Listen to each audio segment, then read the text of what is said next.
Oi, Sandra, tudo bem? Eu queria que você analisasse o meu caso, né, na hora do almoço, mas não quero que revele quem eu sou. Eu ainda tenho muita vergonha do que eu passei e não quero me expor publicamente. Tranquilo, querida. Você aqui não vai ser exposta em nada. Só a sua história que nós vamos analisar, o seu caso.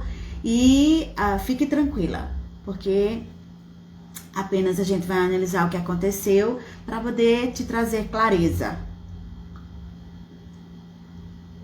Quando a gente está envolvida, a gente não consegue ver, né, a verdade muitas vezes. A gente fica tão envolvida pela emoção que a gente, assim, nega muitas coisas, tá? Porque são muito dolorosas de encarar de frente, assim, frente a frente, né? Então a gente termina ignorando detalhes, né? Ignorando pedaços da história muito, muito, muito importante, tá? Então a gente termina negando, tá? Negando os sinais, porque os sinais, eles se apresentam claramente pra gente. Mas como a gente tá envolvida na emoção e a gente se programa para não aceitar algumas coisas devido às nossas crenças limitantes, devido aos nossos sabotadores, nossos bloqueios emocionais, então a gente nega completamente. Então, o caso dessa querida é o seguinte, ela diz: ele já havia me traído há 2 anos atrás, e eu perdoei. Retomamos nossa vida e nós tínhamos só 2 filhos na época que eu perdoei o primeiro, a primeira traição que eu fiquei sabendo. Fomos uma viagem, né? Ele prometeu que ia mudar, pediu perdão. Então a gente foi uma viagem nas férias que foi maravilhosa. E nessa viagem foi tão boa e eu engravidei novamente. Ele não queria mais filhos, mas aceitou, não é? Então eu tive meu filho e há pouco, o ano passado, né, quando meu filho já estava com 9 meses, eu peguei algumas conversas dele, né, por mensagem com uma mulher.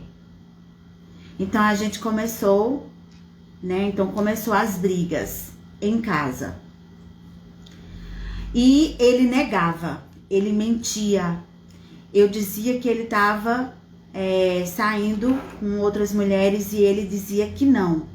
Então, uma colega minha do trabalho me ensinou como clonar o celular. Olha só, gente. Ela me ensinou como clonar o celular e eu clonei o celular dele, o WhatsApp dele. E eu vi todas as conversas e com todas as mulheres que ele já tinha saído, tudo que ele tinha conversado com outras mulheres. Então, ele estava saindo com uma mulher que era casada e tinha 3 filhos adolescentes. Então, eu falei com ele e ele disse que era mentira minha, que era mentira. Eu disse que não, que eu tinha as provas. E disse pra ele que eu clonei o WhatsApp dele e que eu ia contar pro marido da mulher que ele estava saindo com ela. Ele ficou desesperado, implorou perdão. E eu, né, disse que fiquei confusa, né, mas eu não conseguia mais aceitar essa situação. Então, nós passamos alguns meses, né, tentando, entre essas brigas e essas coisas todas. Mas quando eu ameacei que eu ia contar pro marido da mulher, e eu fui trabalhar, e quando eu voltei do serviço, daí eu percebi que ele tinha ido em casa, pegou todas as coisas dele e foi para casa da mãe. Então ele saiu em janeiro, né, no dia 27, e no dia 29 a advogada já estava ligando para mim para homologar a separação. E desde então, né, ele me tirou da agenda dele para que eu não visse as fotos, nada. Ele me excluiu de tudo. Ele não quer nem me ver, nem falar comigo. Só vem pegar as crianças e nem desce do carro. Quando eu me aproximo, ele fica logo nervoso. Eu estou arrasada. Estou sem autoestima. A minha autoestima está em frangalhos. Eu não consigo parar de pensar nisso. Eu não consigo de sentir essa dor. Eu não aceito. Porque foram 13 anos de casamento e ele me excluiu de tudo. E eu tô me sentindo horrível, né? Como é que pode ele ter esquecido 13 anos de vida, né? E esquecido tudo que a gente viveu junto, tudo que eu ajudei a ele a construir. Ele passou muito tempo sem ter emprego, eu ajudei a ele a estudar, se formar. Quando eu comecei a namorar com ele, ele morava na casa da mãe e eu ia pegar ele lá no meu carro. Eu sempre trabalhei e sou bem sucedida na minha carreira e ajudei a ele também a ter uma carreira. Quando ele se viu, né, com um salário tão bom quanto o meu, então ele fez isso comigo. Então ela tá se sentindo traída, arrasada, né, injustiçada, como ela mesma disse, né, que não valeu. Então vamos analisar esse caso, tá, gente?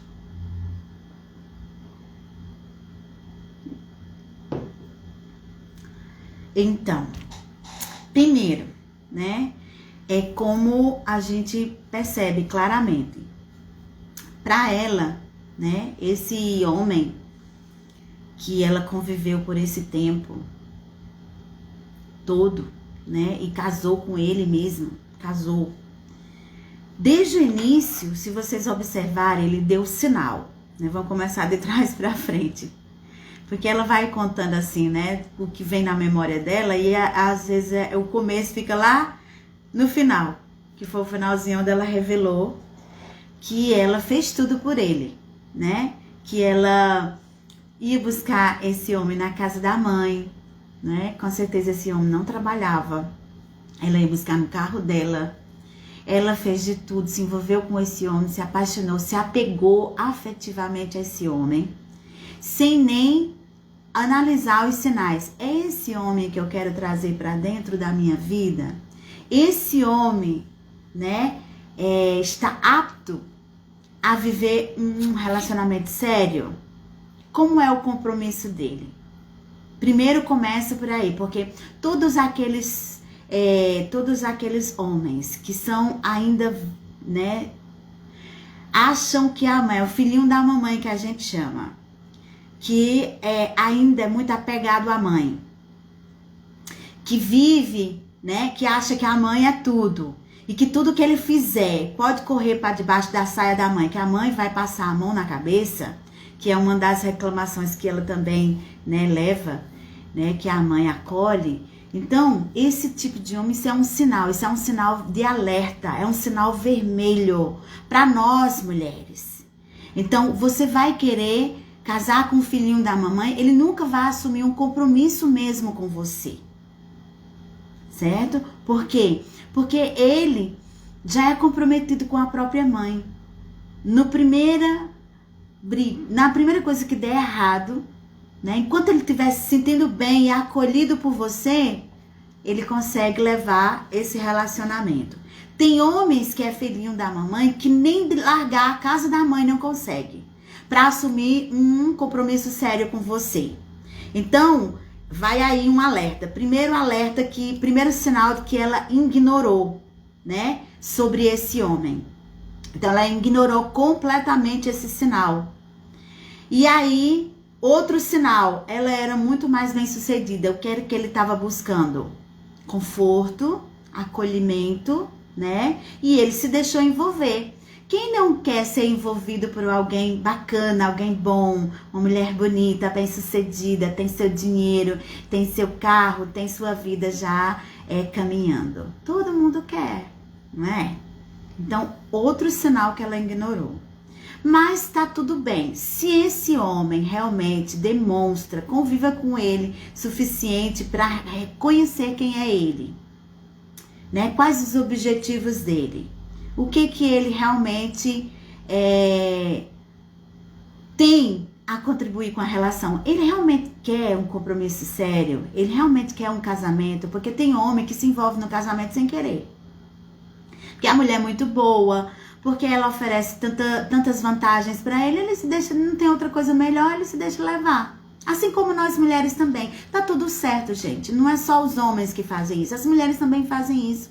As mulheres, assim, emocionalmente destruídas, né? Aí o quê? Quer se agarrar em alguém como tábua de salvação. É a mesma coisa, tá? É a mesma coisa. Mas uma mulher que se conhece, uma mulher que sabe ler os sinais, elas não caem nessas ciladas. Esses são pactos infelizes que a doutora Clarissa fala lá no livro de Mulheres que Correm com Lobos. Que nós, durante a nossa vida, vamos fazendo pactos infelizes. Os pactos infelizes são esses, quando a gente ignora os sinais. Por N motivos. Ou porque a gente ainda é ingênua, porque a gente ainda não consegue ler os sinais, porque a gente está muito desconectada de nós mesmos, da nossa essência. Então, voltando aqui para o caso da nossa querida. Ela ignorou completamente esse sinal. Envolveu-se com esse homem, casou com esse homem, né? E durante essa vida, ele sempre foi, segundo ela, aqui no relato dela, que ela diz assim, eu perguntei pra ela, né, querida, como era o comportamento dele dentro do relacionamento de vocês? Como era que ele se comportava? Qual era a dinâmica relacional entre vocês? Como era o seu comportamento e o dele?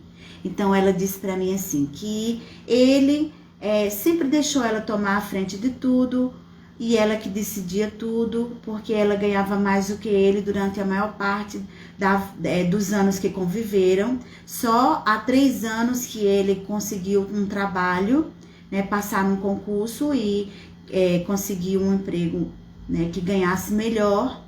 Então, ele passou a mudar e a ter um perfil diferente. Então, é isso, ele começou a questionar ela. Então, esse casamento, né, veja só, a dinâmica relacional dele era o quê? Ela, né, ela era quem tomava todas as decisões, ele deixava por conta dela, porque nesse casamento, ele se sentia diminuído, né? Ele não tinha suporte financeiro suficiente para estar igual com ela. Então, ele deixava que ela tomasse todas as decisões, que ela comprasse o que comprasse, e ela relatou aqui que ele até fazia algumas dívidas e ela cobria, né, financeiramente, e organizava a vida financeira dele. Então, a partir do momento quando ele começou a ganhar o seu próprio dinheiro, ele começou a olhar para ele, né? Querer ter uma vida. Então, consequentemente, ele estava nesse casamento acomodado até o dia que ele pôde realmente construir a vida dele, com o apoio dela, né? E é isso que ela se sente, né, usada também. Então, a partir do momento quando ele pôde realmente ter o poder de decisão nas mãos, aí ele começou já a distanciar dela, a conversar com outras mulheres nos aplicativos, né? Enquanto ela não descobria, estava tudo certo, tudo bem. A partir do momento que ela descobriu, começou os conflitos em casa, além dos que já vinham financeiramente, né? Então, ela, né, deu um checkmate. Então, ele, para não perder o apoio dela, porque sempre foi uma mulher, né, funcional, era um casamento assim, dentro dos moldes, mais ou menos, funcionava. E eles tinham 2 filhos. Então, quando ela descobriu a primeira traição, ele pediu perdão, ela perdoou. Aí, com um tempo, eles foram fazer uma viagem nas férias. Nessas férias, ele engravidou. Ele demonstrou claramente que não queria o filho, porque ele não queria mais envolvimento com essa mulher. Ele já estava tendo uma vida dupla. Ele estava assumindo um papel lá dentro de um casamento, só para manter aquilo ali, porque ele ainda não tinha coragem, né, de assumir claramente que ele já estava em outra, a sintonia dele já era outra, né? Ele não estava mais conectado com aquela mulher afetivamente, então ele aos poucos estava sendo desvinculado afetivamente daquela mulher, né, da sua esposa, e isso ela ignorou completamente os sinais. Então ela relata, né, que estava tudo bem, que de repente, aí ela o quê? Pegou algumas conversas, né? Ela, assim, como uma mulher inteligente, ela falou assim, não tem como, vou olhar realmente se ele realmente se arrependeu, né? Aí ela viu a possibilidade de clonar o celular dele e ela clonou. E aí quem procura acha, né, gente? Quem procura acha. E ela achou. Ela achou o que intuitivamente, porque nós mulheres temos uma intuição muito forte, a gente sente, por mais que a gente negue que tá tudo bem, aparentemente tá tudo bem, mas lá dentro, no nosso íntimo, tem uma vozinha que fala assim, presta atenção, não tá muito bem não, tem alguma coisa no ar, tem alguma coisa cheirando mal, vai atrás, e a gente vai. E quando a gente procura, a gente acha. Então foi o que aconteceu com a nossa querida, né? Ela foi procurar e ela achou. E o que ela fez com essa informação? Ela muito magoada, porque já trazia uma ferida, né? Lá, né? Fora as outras que a gente não analisa a vida dela antes do casamento, por que ela escolheu esse homem, como ela atraiu esse homem, o que aconteceu na infância dela, né? Porque o relato é só em cima do que ela, né? Aliás, a análise é só em cima do que ela relata para nós. Então, o que aconteceu? Ela, diante dessa informação, ficou desesperada. E quando a gente fica emocionalmente comprometida, com a raiva, com a revolta, né, com a indignação, o que a gente faz? A gente não raciocina. O que eu vou fazer com essa informação? E a gente age pela emoção, impulsivamente. E ela fez o quê? Ameaçou. Vou contar pro outro, né, que você tá saindo com a mulher dele. A mulher era uma mulher casada, tinha 3 filhos adolescentes, né? Olha o perigo. Esse homem ficou desesperado, né? Porque o caso aí podia chegar a via de fatos à morte. Realmente, ele ficou, né, aterrorizado. O que foi que ele fez? Quando ela foi trabalhar, né, ele brigou com ela, chamou ela de louca, humilhou ela, né? E aí, imagine aí o que saiu nessas brigas, né? Você imagina, tanto de acusação, tanto de coisa ruim, né? Que diz um pro outro. E aí quando ela foi trabalhar, ele chamou a mãe dele, né? E para arrumar as coisas dele junto com ele, colocou dentro do carro dele, que ele também já tinha carro, né? Nesses 3 anos ele prosperou no emprego dele e foi para morar na casa da mãe. Então assim, ela encontrou ele na casa da mãe, antes de construir tudo isso durante os 13 anos, e no fim voltou ao começo na casa da mãe. Então ela ficou indignada. Como ele fez isso? Porque ele não falou para ela, ele foi embora sem dizer nada para ela. Mas como que ele ia dizer, gente? Imagina aí, como é que ele ia chegar se já estava em conflito, já estava em ameaça, não tinha mais como, né? Então ele chegou a dizer coisas muito ruins para ela, né? Que não gostava mais dela, que já fazia tempo que não a amava, que não queria ter tido um último filho. Isso magoou muito uma mulher. E ela estava muito, muito magoada, né? Muito, muito magoada. Então, ela pergunta para mim assim, como ele pode ter esquecido 13 anos? Então, gente, olha, é o seguinte, para nós mulheres que estamos envolvidas, fazendo de tudo para manter um relacionamento, a gente conta até as horas, os segundos que a gente passou com aquela pessoa. Mas a pessoa que já estava se distanciando afetivamente de nós, tá certo? Da gente, ele não tá nem aí para anos, tá certo? A gente que fica contando as horas, os anos, o que aconteceu, lembrando, remontando essa história. Nosso universo feminino funciona dessa maneira. E tá tudo certo, tá tudo bem, é como nós somos, tá? Se a gente consegue identificar isso, a gente consegue até entender por que os outros não são assim. Se a gente for analisar bem, né, o mundo masculino é outro, mas o homem foi criado de um jeito diferente da gente. Tá certo, minha querida? Então, minha querida, o que você tem que fazer agora? Diante dessa situação caótica em que você se encontra? É realmente acolher a sua história, porque a sua história de 13 anos é a sua história, faz parte de quem você é, faz parte dessa mulher linda e maravilhosa que você é hoje, porque há 13 anos você não era dessa maneira. Então, vamos retirar as lições boas, né, desses 13 anos, vamos acolher, né, vamos olhar para as coisas ruins, porque que elas aconteceram, do jeito que aconteceram. Não tem como a gente mudar mais o que aconteceu, mas a gente pode olhar e tirar as lições disso, para que a gente não repita mais. Você tem que começar a ter clareza de como era que você se posicionava dentro desse relacionamento. Perdoar o outro não é fácil, não é fácil. Você vai ter que tentar isso todos os dias. De manhã, não conseguiu perdoar, ainda está muito revoltada, tenta de tarde, tenta de noite, tá? Perdoar, porque todo mundo merece perdão. Você merece, né? Você merece se perdoar também, tá? Pelas coisas que você fez ou deixou de fazer dentro desse relacionamento.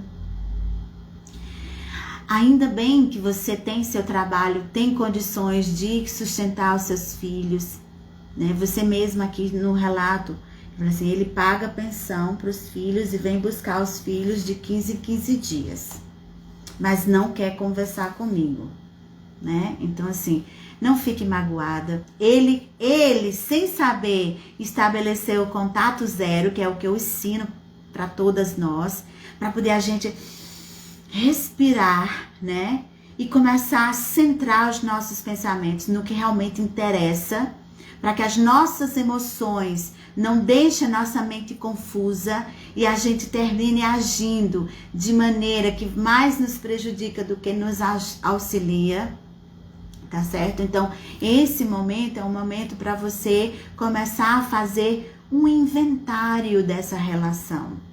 O que funcionou, o que não funcionou, por que não funcionou, e deixar para você ter uma noção assim segura do que realmente aconteceu com você, tá?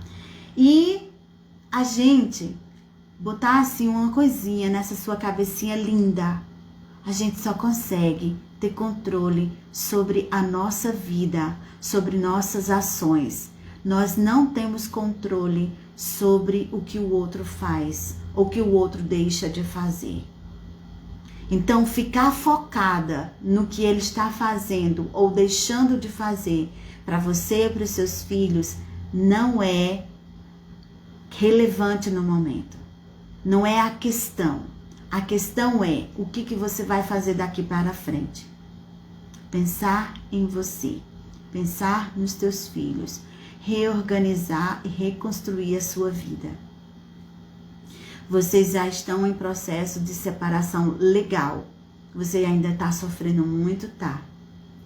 Todas as vezes que você estiver nesse sofrimento profundo que você está, vai lá, toma um banho, de cabeça e tudo. Pega uma bucha vegetal, sabonete assim bem cheiroso, e começa a esfregar, esfrega assim você, como se você estivesse tirando aquele sentimento ruim que tá em você. Lava tudo, lava Deixa a água escorrer, deixa escorrer bem muito. Se tiver vontade de chorar, chore, chore, chore, chore, chore, o tanto que você quiser. Depois respire, tá certo? Enxugue o cabelo, né? Se enxugue novamente, deixa a água levar tudo. Depois que a água levou, enxugue seu cabelo, põe um pouquinho de maquiagem, se vista, faça uma bebida quente, bem gostosinha para você, um café. Se você não gostar de café, faz um leitinho quente com chocolate, do jeito que você gosta, da sua maneira, e se presenteie com isso. Porque quando a gente faz pequenas atitudes para nós, a gente consegue ativar a nossa energia. Porque quando a gente está muito focada no sentimento negativo, né, naquela dor, naquela frustração, naquele medo de ficar sozinha, né, naquele sentimento de perdido, o que é que eu vou fazer agora, a gente não consegue raciocinar direito. E a nossa energia, ela baixa muito. Então a gente fica com a energia muito baixa. Então o que é que a gente faz? Para ativar a nossa energia, vai lá, toma um banho, proporciona pequenos, né, momentos de autocuidado. Isso vai fazer com que você ative dentro do seu próprio corpo os hormônios que são os hormônios do bem-estar. Quando você tiver esse bem-estar, já é um refrigério. Você já consegue desconectar da dor e se conectar consigo mesma. Então, quando você faz isso, toma um banho refrescante, toma uma bebida reconfortante, se arruma, se organiza, né? E começa a organizar internamente também, porque é liberado os hormônios da alegria e do bem-estar, que é a endorfina, tá? Que é liberado no nosso organismo e a gente começa a respirar, né? Então faz também quando você perceber que não está respirando, que está te sufocando, que o peito está congestionado, né? Com aquela dor imensa, com dor de cabeça. Começa a respirar e oxigenar seu cérebro. Faz 3 respirações profundas, tá? Respira pelo nariz, solta pela boca. Que aquilo vai aliviando, tá certo? Então são procedimentos de pronto-socorro. Você vai prestar um pronto-socorro para você mesma, porque muitas vezes a gente passa por esses momentos e não tem quem nos socorra. Então a gente mesmo tem que nos socorrer nos momentos de desespero, tá? Então você vai fazer isso. E você vai participar da Semana do Recomeço, que é para aprender a recomeçar a sua vida, já que o seu ex tomou a decisão dele, já montou aqui, ele já montou casa, né, imobiliou para morar com ela. Então, a decisão é dele, sobre a vida dele, né? E aí, quando você fala assim, ele não pensa nos 13 anos, nem pensa nos filhos. Ele pensa, tá? Mas ele sabe que você é uma boa mãe, sabe que você tá cuidando dos filhos dele, sabe que os filhos dele tá em boas mãos, né? Que você jamais vai desamparar os seus filhos. Então, tá tudo certo. Deixa ele viver a vida dele. Agora, você tem que fazer igual a ele. Contato zero. Quando ele vier pegar as crianças, mande a sua auxiliar, né, do lar entregar, tá certo? Peça para o seu pai, para sua mãe ou para sua irmã entregar. Não queira conversa com ele, não queira bate-papo, não queira saber como é que ele está, não queira olhar foto, tá certo? Não queira nenhuma notícia. Dá um tempo para você mesmo, faz um detox de 30 dias, tá?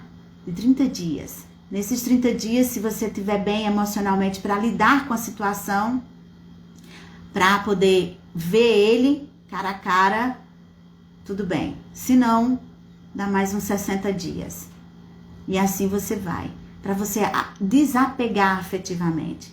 No momento, você está apegada a esse homem.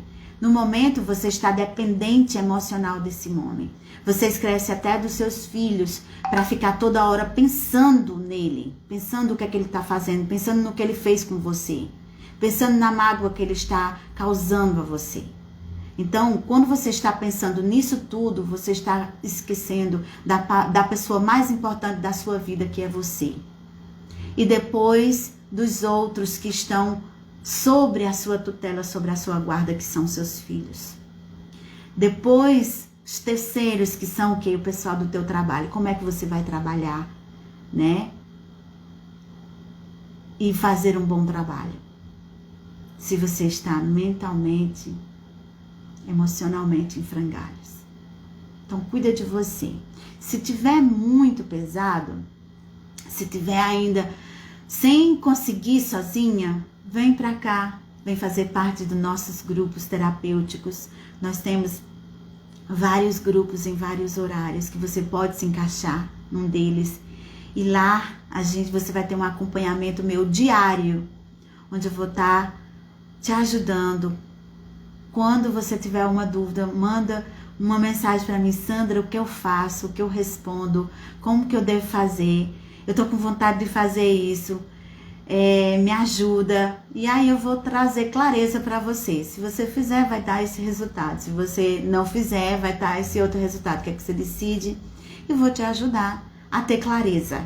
Não posso decidir por você, mas posso te ajudar a ter clareza no resultado que vai dar. Porque nesse momento você está tão envolvida, né, com as suas emoções, tá? Com as suas emoções em desalinho, que você não tem condições de decidir sozinha. Você não tem condições de ter clareza para tomar uma decisão importante. Então, nesse momento que a gente está muito magoada, muito ferida, muito machucada, nós devemos evitar as decisões muito importantes, só se não tiver outro jeito, que a gente tem que decidir. E a gente pede ajuda de alguém de fora, tá? Que não está envolvido emocionalmente. Não pede ajuda de pai, de mãe, porque pai e mãe estão envolvidos emocionalmente com você. O pai e a mãe, às vezes, não vai ter a clareza de te orientar direitinho, porque ele também vai carregar mágoas sobre esse homem que magoou a filha deles.